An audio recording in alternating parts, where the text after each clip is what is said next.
आज की ताजा खबरों की अपडेट में बात करेंगे देश भर की तमाम बड़ी और काम की खबरों के साथ ही सरकार की ओर से आज लिए गए कुछ महत्वपूर्ण फैसलों जारी किए गए कुछ नए नियमों की।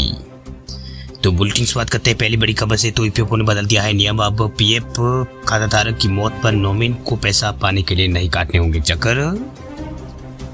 कर्मचारी भविष्य निधि संगठन ने जो है खाताधारकों के डेट क्लेम के नियमों को आसान कर दिया है। दरअसल नियमों में बदलाव होने से अब जो है पीएफ अकाउंट होल्डर्स के नॉमिन को पैसा आसानी से मिल जाएंगे। दरअसल ईपीएफओ ने एक सर्कुलर जारी कर इसकी जानकारी दी है। अब नए नियम के अनुसार अब किसी पीएफ खाताधारक की मौत अगर होती है तो उसका पीएफ का खाता जो आधार से लिंक नहीं है तो वह पीएफ कार्ड में दी गई जानकारी और पीएफ खाते के साथ दी गई जानकारी से मेल नहीं खाती है तो उसका जो खाता जो है खाताधारक का पैसे का भुगतान नॉमिन को जो तो भी यहाँ पर कर दिया जाएगा। दरअसल ईपीएफओ ने डेट क्लेम से संबंधित नियमों में बदलाव किया है। नॉमिन को पैसा मिलने में हो रही दिक्कतों को देखते हुए नियमों में ये बदलाव किया गया है। नियमों में बदलाव से पहले जो है अगर आधार में के विवरण में कोई गलती होने या फिर तकनीकी दिक्कत के चलते आधार संख्या निष्क्रिय होने पर डेट क्लेम लेने की अंदर पहले परेशानी होती थी, अब ये नहीं होगी। अधिकारियों को मृत सदस्य के आधार डिटेल्स को मिलान करने में काफ़ी जो है पहले दस्तखत करनी पड़ती थी। इसे क्लेम मिलने में काफ़ी समय लगता था। वह नॉमिन को काफ़ी भागदौड़ यहाँ पर करनी पड़ती थी, लेकिन अब ऐसा नहीं है। ईपीएफओ ने कहा है कि किसी की मौत के बाद आधार में दी गई जानकारी में सुधार नहीं किया जा सकता, इसलिए अब भौतिक सत्यापन कर नॉमिन को पैसा भुगतान कर दिया जाएगा। पैसे के हकदार नॉमिन या परिवार के सदस्य की सत्यता जो है पूरी जांच उसकी की जाएगी। वहीं ईपीएफओ की तरफ से किसी भी तरह के फर्जीवाड़े को रोकने के लिए खासा ध्यान रखा गया है। इससे हालांकि इसके लिए क्षेत्रीय अधिकारी की इजाजत जो है वो लेना अनिवार्य होगी। चलिए बात अब करते हैं अगली बड़ी खबर की। तो अगली बड़ी खबर है व्हाट्सएप को लेकर ये बड़ी खबर देखिए। अब भर भर कर आ रहे हैं व्हाट्सएप पर नए फीचर। अब चैट नोटिफिकेशन में मिलेगा खास फीचर। व्हाट्सएप पर लगातार नए फीचर आते रहते हैं, इसलिए यूजर्स का एक्सपीरियंस भी लगातार बेहतर होता है। भाई इंस्टेंट मैसेजिंग सर्विस भी जो है अब लोगों को जो है उसमें लोगों को सहूलियत के हिसाब से नए फीचर जो है व्हाट्सएप लॉन्च करता रहता है।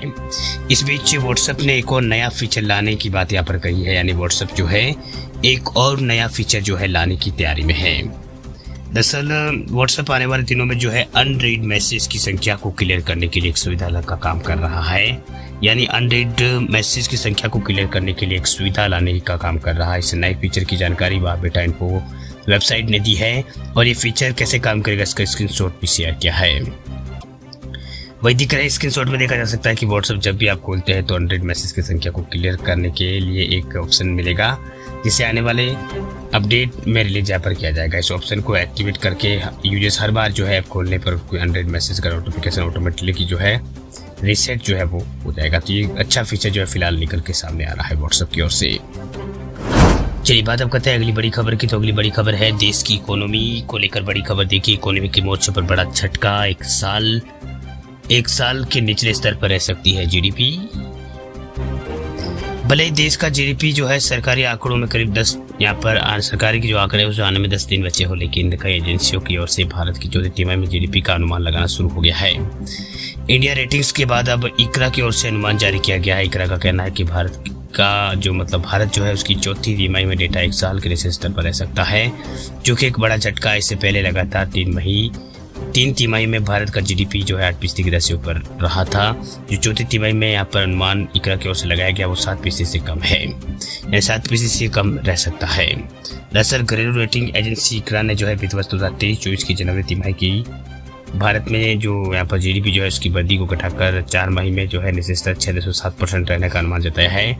इकरा का अनुमान है कि समूचे वित्त वर्ष के लिए जीडीपी ग्रोथ जो है 7.8% रहेगी।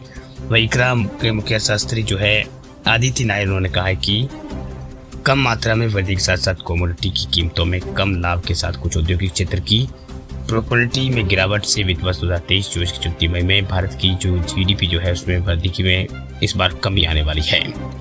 तो ये कुछ जीडीपी को लेकर कुछ आंकड़े सामने आ रहे हैं। आप देख सकते हैं कि इस बार भारत की जो जीडीपी जो है उसके आंकड़े थोड़े यहाँ पर कमजोर नजर आ रहे हैं।